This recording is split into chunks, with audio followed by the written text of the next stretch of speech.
देवगिरी निवासस्थानी पार पडली भाजपच्या आमदारांची देवेंद्र फडणवीसांसोबत बैठक। यापूर्वी मुंबईमध्ये झालेल्या राष्ट्रीय अध्यक्षांच्या बैठकीत अनुपस्थित राहिलेल्या आमदारांची कानउघडणी केली गेली। याशिवाय नमो ॲप संदर्भात प्रत्येक आमदाराला दिले गेले वैयक्तिक टार्गेट। बैठकीमध्ये 55 दिवसांचा अजेंडा तयार। मतदारसंघात 150 बूथ प्रमुख तयार करणं, बूथप्रमाणे सुपर वॉरियर नेमण्याचं काम दिलं आमदारांना। फेब्रुवारी महिन्यात देवेंद्र फडणवीस यांची लोकसभा निवडणुकांसाठीची विशेष यात्रा। 25 जानेवारीपर्यंत राज्यात 50 लाख नमो ॲप डाउनलोड करायचे। प्रत्येक आमदारांना त्यांच्या मतदारसंघात किमान 30,000 नमो ॲप डाउनलोड करून घ्यावे, आमदारांना सूचना। भाजपचे सर्व आमदार 19 डिसेंबरला डॉक्टर हेडगेवार स्मृती भवनाला भेट देणार। भाजप आमदारांना राष्ट्रीय स्वयंसेवक संघाकडून दरवर्षी हिवाळी अधिवेशनादरम्यान केलं जातं मार्गदर्शन। मुख्यमंत्री एकनाथ शिंदे, उपमुख्यमंत्री देवेंद्र फडणवीस, अजित पवार, केंद्रीय गृहमंत्री अमित शहा यांची शुक्रवारी दिल्लीमध्ये होणार भेट। इथेनॉल आणि कांदा प्रश्नी होणार चर्चा। दिलीप वळसे पाटीलही राहणार उपस्थित। महायुतीच्या समन्वय समितीची आज बैठक। संध्याकाळी 7 वाजता विधान भवनामध्ये होणार बैठक। बैठकीत सध्याच्या सुरू असणाऱ्या सर्व राजकीय आणि महायुतीमधल्या इतर मुद्द्यांवर होणार चर्चा।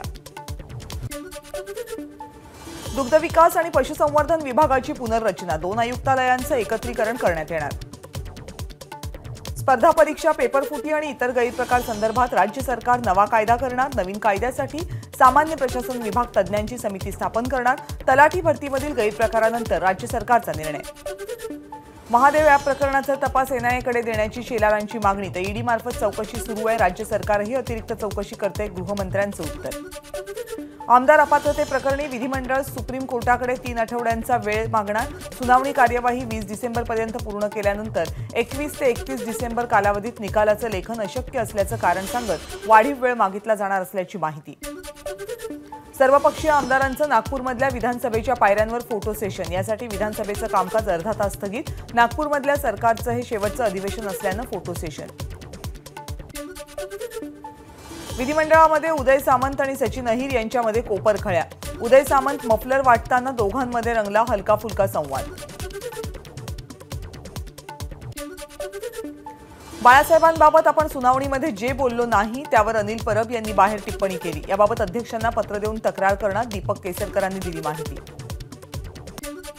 जुन्या पेन्शनसाठी छत्रपती संभाजीनगरमध्ये शासकीय कर्मचाऱ्यांचं आंदोलन, घाटी रुग्णालयातल्या परिचारिकांचं आंदोलन। जुन्या पेन्शनसाठी राज्यातील 17 लाख शासकीय कर्मचारी संपावर। नाशिक आणि छत्रपती संभाजीनगरमध्ये शासकीय रुग्णालयातील कर्मचाऱ्यांचं आंदोलन, आरोग्य सेवा विस्कळीत होण्याची भीती। मंत्रालयीन कर्मचाऱ्यांचा जुन्या पेन्शनसाठीच्या आंदोलनाला पाठिंबा, पण हिवाळी अधिवेशनाचं कामकाज सुरळीत पार पाडण्यासाठी कर्मचारी कामावर रुजू। जुन्या पेन्शनसाठी भंडाऱ्यातील कर्मचारी संपावर, शासकीय रुग्णालयासह शासकीय कार्यालयांमध्ये शुकशुकाट।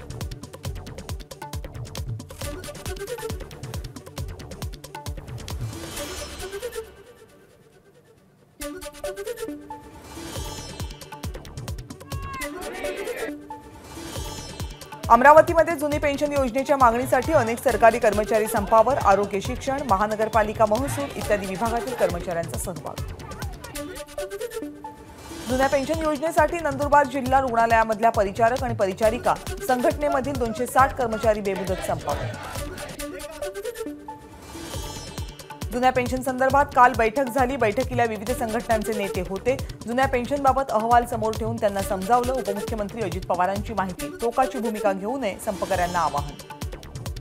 जुन्या पेन्शन योजनेचा विषय मोठा आहे, यावर विचारपूर्वक निर्णय घ्यावा लागेल। सरकार यातून मार्ग काढण्याचा प्रयत्न करते, त्यात नक्की योग्य निर्णय घेतला जाईल। शंभूराज देसाईंची जुन्या पेन्शनवर प्रतिक्रिया। कोणत्याही परिस्थितीमध्ये मराठा समाजाला कायम टिकणारं आरक्षण देण्यासाठी सरकारचा प्रयत्न, आपली बाजू भक्कम असावी यासाठी वेळ लागतोय। मंत्री शंभूराज देसाई यांची मराठा आरक्षणावर भूमिका। पीएचडी बाबत माझ्या तोंडातून शब्द गेला काय, दिवा लावला जाणार, त्याचा गाजावाजा करण्यात आला। त्याबाबत मी दिलगिरी व्यक्त केली आहे। अजित पवारांचं स्पष्टीकरण। पीएचडी करण्याबाबत विषय निवडीबाबत समिती नेमायला हवी, अजित पवारांचं वक्तव्य। सध्या खोटे कुणबी सापडू लागले आहेत। सरसकट प्रमाणपत्र दिलं तर खऱ्या कुणबींवर अन्याय होईल। मराठ्यांना बॅकडोर एंट्री देणं चूक, खोटं प्रमाणपत्र घेऊन लाभ घेणार नाही त्याची काळजी सरकारनं घ्यावी, छगन भुजबळांची सरकारकडे मागणी। जरांगेंचा आरोप बालिश, बीडमध्ये जाऊन माझ्याच लोकांची घरं जाळण्याइतका मी अमानुष नाही। अटक झालेले लोक जरांगेंचेच आहेत, छगन भुजबळांचा आरोप।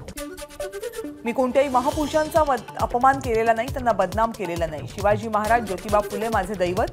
मनोज जरांगेंच्या आरोपांवर छगन भुजबळांचं उत्तर. मराठा आरक्षणाला विरोध नाही, माझा विरोध जरांगेंच्या झुंडशाहीला, दमदाटीला. भुजबळांनी केलं स्पष्ट. ओबीसी आरक्षणाला धक्का न लावता मराठ्यांना आरक्षण द्या. मी बोलतोय ते सर्वपक्षीय नेते बोलतायत. छगन भुजबळांचं वक्तव्य.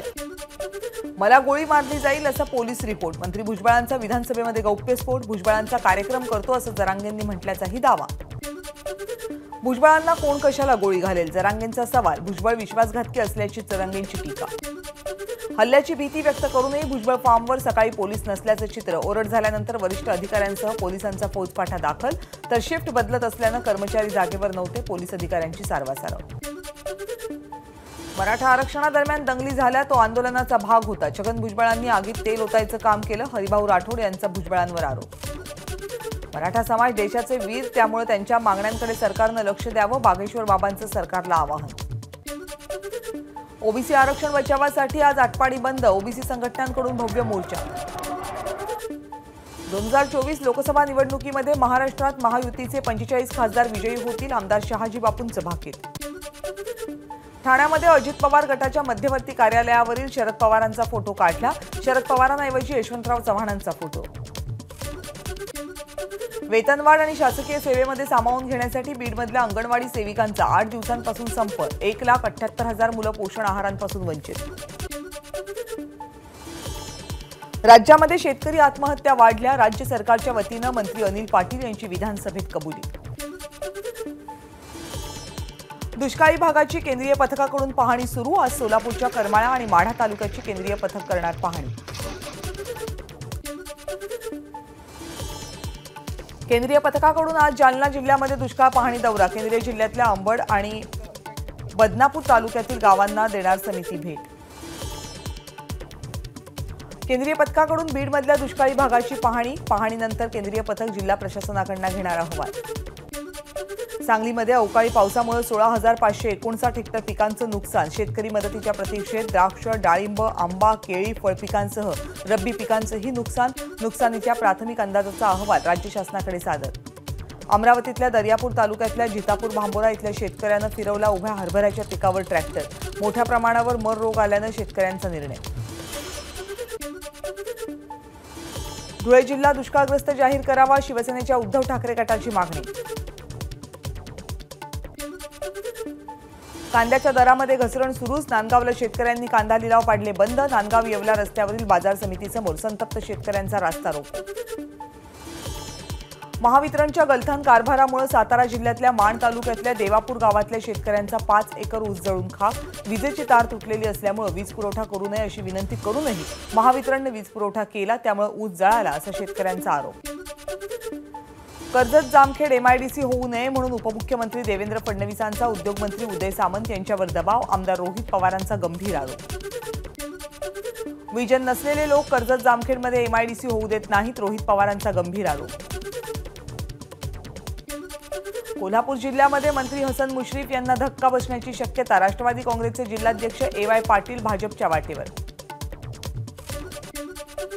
सरकारला मागासवर्ग आयोगात ओबीसी प्रतिनिधी नको होता. विरोधी पक्षनेते विजय वडेट्टीवारांची सरकारवर टीका. राज्यांच्या बिघडत्या वित्तीय व्यवस्थापनाबद्दल रिझर्व्ह बँकेकडून राज्यांची कानउघडणी. राज्यांना आर्थिक परिस्थिती सुधारण्याचा सल्ला. महाराष्ट्राची वित्तीय परिस्थिती तुलनेत समाधानकारक. रुबी रुग्णालयावर कारवाई करण्याबाबत नागपूरमध्ये बॅनर. मुख्यमंत्री उपमुख्यमंत्री पुण्यातल्या आरोग्य व्यवस्थेकडे लक्ष देणार का? किडनी तस्करी करणाऱ्या रुबी रुग्णालयावर काय कारवाई केली हे महाराष्ट्राला कळेल का, असा मजकूर बॅनरवर.